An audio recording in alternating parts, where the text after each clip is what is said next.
भारत के एफडीआई ने जहां रिकॉर्ड तोड़ा 81 बिलियन डॉलर भारत पे पहुंचा है, तो वहीं भारत ने चाइना जापान में क्यों एक्शन लिया है और इन सब के बीच में इटली भारत का साथ देने क्यों आ गया है। जियोपॉलिटिक्स में बहुत कुछ चल रहा है, हमेशा की तरह जानने को मिलेगा बहुत कुछ। आइए जानते हैं इन खबरों को विस्तार से। भारत में विदेशी प्रत्यक्ष निवेश 81 बिलियन डॉलर तक पहुंच गया है, जो पिछले साल के 71.28 बिलियन डॉलर की तुलना में 14% की वृद्धि को दिखलाता है। केंद्रीय वाणिज्य और उद्योग मंत्री पीयूष गोयल ने उद्योग और आंतरिक व्यापार संवर्धन विभाग के सचिव अमरदीप सिंह भाटिया द्वारा आयोजित एक गोलमेज बैठक में इस उपलब्धि को रेखांकित किया। गोयल ने कहा कि भारत अब 112 देशों से एफडीआई प्राप्त कर रहा है, जो 2013-14 में 89 देशों की तुलना में एक महत्वपूर्ण वृद्धि है। ये भारत की वैश्विक निवेश गंतव्य के रूप में बढ़ती अपील को दिखलाता है। इस लेख में इस उपलब्धि को ऐतिहासिक उदाहरण के साथ विस्तार से समझाया गया है। वित्तीय वर्ष 2024-25 में भारत में कुल एफडीआई, जिसमें इक्विटी निवेश, पुनर्निवेशित आय और अन्य पूंजी शामिल है, 81.04 बिलियन डॉलर रहा। इसमें से इक्विटी निवेश अकेले 50 बिलियन डॉलर से अधिक रहा, जो पिछले वर्ष की तुलना में 13% की वृद्धि को दिखलाता है। सेवाएं, कंप्यूटर, सॉफ्टवेयर, हार्डवेयर, दूरसंचार, फार्मास्यूटिकल्स, रसायन जैसे क्षेत्रों में निवेश में उल्लेखनीय वृद्धि भी देखी गई। महाराष्ट्र ने 8.48 बिलियन डॉलर के साथ सबसे अधिक एफडीआई प्राप्त किया, जबकि सिंगापुर 14.94 बिलियन डॉलर के साथ शीर्ष निवेशक देश रहा। इसके बाद अमेरिका 5.45 बिलियन डॉलर और मॉरिशस 3.73 बिलियन डॉलर का स्थान रहा। हालांकि जापान, यूनाइटेड किंगडम, जर्मनी जैसे देशों में एफडीआई में कमी देखने को मिली। दीपित के आंकड़ों के अनुसार अप्रैल 2000 से सितंबर 2024 तक भारत में कुल एफडीआई 1 ट्रिलियन डॉलर को पार कर गया, जो भारत की आर्थिक नीतियों और वैश्विक निवेशकों के विश्वास को दिखलाता है। ऐतिहासिक उदाहरण की बात करें तो 1991 में भारत ने आर्थिक उदारीकरण की शुरुआत की, जिसके बाद एफडीआई को आकर्षित करने के लिए कई क्षेत्रों को खोला गया। उस समय भारत में एफडीआई का प्रवाह केवल 132 मिलियन डॉलर था, लेकिन 2000 के बाद ये तेजी से बढ़ा। उदाहरण के लिए 2000 से 2001 में एफडीआई 4 बिलियन डॉलर था, जो 2014-15 तक 45.15 बिलियन डॉलर तक पहुंच गया। ये ऐतिहासिक वृद्धि भारत के निवेशक अनुकूल नीतियों के परिणाम थी, जिसे विशेष आर्थिक क्षेत्र की स्थापना और स्वचालित मार्ग के तहत एफडीआई की अनुमति की। पीयूष गोयल ने भारत की एफडीआई सफलता को सरकारी सुधारों, नीतिगत स्पष्टता और वैश्विक विश्वास का परिणाम बताया। पिछले एक दशक में भारत ने कई क्षेत्रों में 100% एफडीआई को स्वचालित मार्ग के तहत अनुमति दी है, जैसे कोयला खनन, अनुबंध विनिर्माण, बीमा मध्यस्थता। 2025 के केंद्रीय बजट में बीमा कंपनियों के लिए एफडीआई सीमा को 74% से बढ़ाकर 100% करने का प्रस्ताव रखा गया, बशर्ते वे अपनी पूरी प्रीमियम भारत में निवेश करें। वित्त सचिव अमरदीप सिंह भाटिया ने निवेशकों से भारत में पुनर्निवेश, औद्योगिक पार्कों की बुनियादी ढांचे में सुधार, नए विस्तार के अवसरों पर सुझाव मांगे। विनिर्माण क्षेत्र में एफडीआई 18% बढ़कर 19 बिलियन डॉलर हो गया, जो भारत को एक वैश्विक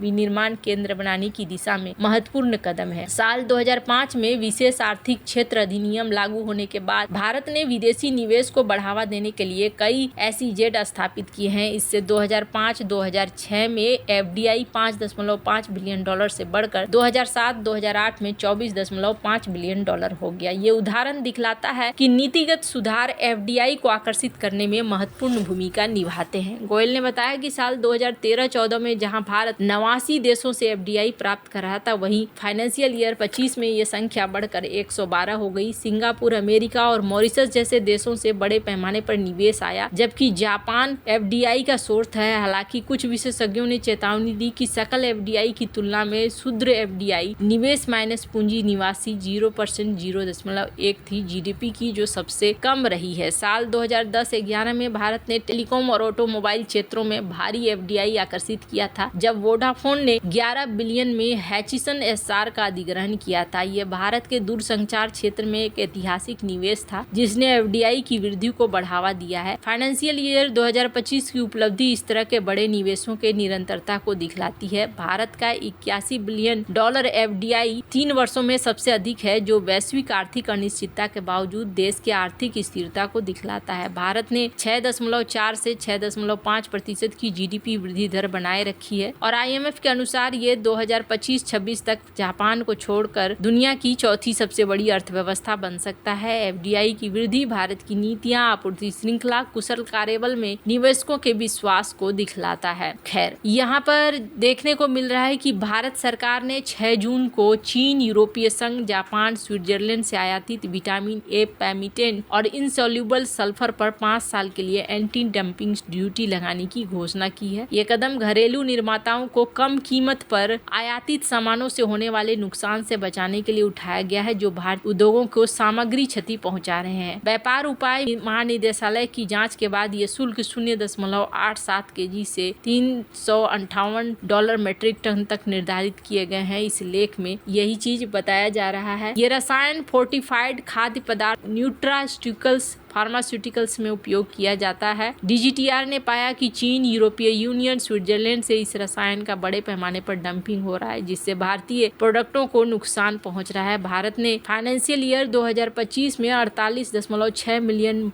मूल्य का विटामिन A पैमिटेंट आयात किया, जिसमें से अधिकांश चीन और यूरोप से आया। इस पर 0.87 प्रति kg से शुरू होने वाले शुल्क लगाया गया, लेकिन पशु चारा ग्रेड के लिए छूट दी गई। इनसॉल्युबल सल्फर की बात करें तो ये रसायन मुख्य रूप से टायर उदाहरण में रबर के वल्कनीकरण को बेहतर बनाने के लिए उपयोग होता है। चीन और जापान से इसके आयात पर 358 मीट्रिक टन का शुल्क लगाया गया। ये कदम टायर निर्माताओं जैसे OCCL, जैसा कि सोशल मीडिया पर कुछ पोस्ट में कहा गया है, ये शुल्क विश्व व्यापार संगठन के नियमों के तहत लगाए गए हैं, जिसके सदस्य भारत और उक्त देश हैं। GTTR ने पाया कि ये आयात बाजार मूल्य से नीचे बेचे जा रहे हैं, जिससे भारतीय उद्योगों की प्रतिस्पर्धा को प्रभावित हो रहा है। भारत ने पहले भी कई बार डंपिंग के खिलाफ एंटी डंपिंग शुल्क लगाए हैं, खासकर चीन से आयातित सामानों पर। यह नीति घरेलू उद्योगों को संरक्षण देने और आत्मनिर्भर भारत के टारगेट को बढ़ावा देने का हिस्सा है। साल 2018 में भारत ने चीन और वियतनाम से आयातित सौर पैनलों पर 25% का सुरक्षात्मक शुल्क लगाया था और उस समय भी ये पाया गया था। वर्तमान में भारत ये चीज देख रहा है और इसी वजह से इस तरह के रोक भी भारत लगा रहा है। वैसे अपनी अर्थव्यवस्था को आगे बढ़ाने के लिए भारत इटली के साथ भी मिलकर आगे चलता हुआ दिख रहा है। इलेक्ट्रिक व्हीकल भारत और इटली के बीच में जॉइंट वेंचर्स बन रहे हैं। इसके माध्यम से अफ्रीका, दक्षिण अमेरिका में अपनी उपस्थिति बढ़ाने का आह्वान किया गया है। इन क्षेत्रों में चीन ने हाल के सालों में बुनियादी ढांचे में भारी निवेश किया। केंद्रीय वाणिज्य और उद्योग मंत्री पीयूष गोयल के साथ इस सत्र में यह कहा गया कि केवल चीन ही क्यों, अफ्रीका और दक्षिण अमेरिका भी मौजूद हों, भारत में भी इन क्षेत्रों में बदलाव ला सकता है। गोयल ने भारत में एक इटालियन इनक्लेव की स्थापना का प्रस्ताव रखा, जो इटली के व्यवसायियों, होटल, रेस्टोरेंट, स्वास्थ्य, शैक्षणिक संस्थाओं के लिए केंद्र होगा। वैसे भारत और इटली के बीच आर्थिक संबंध हाल के सालों में मजबूत हुए हैं। 2024-25 में भारत ने $81 बिलियन का विदेशी प्रत्यक्ष निवेश आकर्षित किया, जिसमें इटली जैसे यूरोपीय देशों का योगदान बढ़ा है। रोम में आयोजित भारत इटली बिजनेस फोरम में 350 से अधिक व्यावसायिक बैठकें हुई हैं, जिनमें इटली की प्रमुख कंपनियां जैसे कैरोरो ग्रुप, तोजसी विग्रोला ने भारत में निवेश बढ़ाने की घोषणा की है। कैरारे ग्रुप ने 5 से 7 सालों में 300 मिलियन यूरो की निवेश की योजना बनाई है, जो 200 मिलियन के दर से दुगना करने की बात कही गई है। चीन की उपस्थिति का मुकाबला करने के लिए भी ये देश साथ आते हुए दिख रहे हैं। वैसे आपको क्या लगता है इन सब मामले में, आपकी क्या राय है, कमेंट कर जरूर बताएं। जल्द मिलते हैं अगले वीडियो में नई खबर के साथ।